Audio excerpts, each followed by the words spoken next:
নমস্কার, আপনারা দেখছেন বিগ নিউজ, সঙ্গে আমি অনিকেত। ইতিমধ্যে আমরা দেখতে পাচ্ছি বা আমরা জানতে পেরেছি যে আমাদের 2025-এর নতুন বাজেট পেশ হয়েছে মোদি সরকারের, এবং তার মাধ্যমে আমরা সবচেয়ে যে চর্চিত বিষয় সেটি হচ্ছে 12 লক্ষ টাকা পর্যন্ত আয় করলে কিন্তু কোনো কর দিতে হবে না, এবং সেটির জন্য কিন্তু আমাদের অর্থমন্ত্রী নির্মলা সীতারামনের অনেক চর্চার বিষয় উঠে এসছে।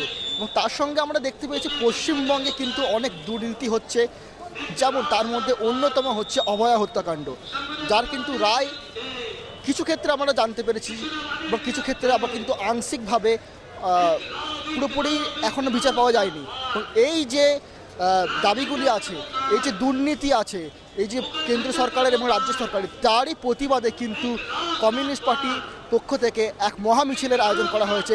চলুন দেখে নেওয়া যাক সেই চিত্রগুলি। কমিউনিস্ট পার্টি শতবর্ষে চলছে, সেই উপলক্ষে আজকে আমাদের এই মিছিল এবং এই মিটিং, এবং দেশের যে সংবিধান আজ বিপন্ন, মোদী সরকারের লক্ষ লক্ষ পোস্ট খালি থাকা সত্ত্বেও সেই পোস্টগুলোকে পূরণ করছে না। বাজেট যেটা হয়েছে সেই বাজেটে মধ্যবিত্ত শ্রেণীকে 3 কোটি লোক যার উপকৃত হবে তাদের ভাবা হয়েছে।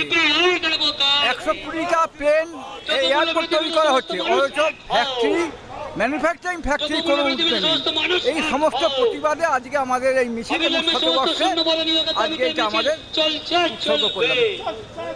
তৃণমূলের বিরুদ্ধে যেভাবে দেশটাকে বিজেপি যেভাবে দেশটাকে সাম্প্রদায়িক ইস্যুতে ভেদ করার চেষ্টা করছে, পশ্চিমবাংলার দুর্নীতিতে ছেয়ে গেছে তৃণমূল, সমস্ত কোনো রকম কিছু নেই। বাজেট, কেন্দ্রীয় বাজেট পেশ করা হয়েছে, তাতে কোনো কর্মসংস্থানের কোনো ব্যাপার নেই। তাদের ছাড় দেওয়া হচ্ছে 12 লক্ষ টাকা যারা মাসে বছর ইনকাম করে, কজন করে বলুন তো? 140 কোটি টাকা ইনকাম করে তাদের ছাড় দেওয়া হচ্ছে। সাধারণ মানুষের কোথায় বাজেটে?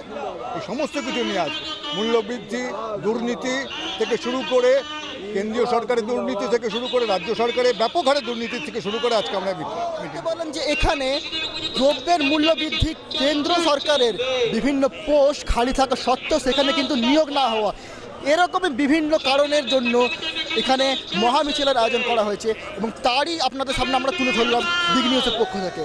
ক্যামেরায় গোবিন্দর সাথে আমি অনিকেত, আপনারা দেখছেন বিগ নিউজ কলকাতা।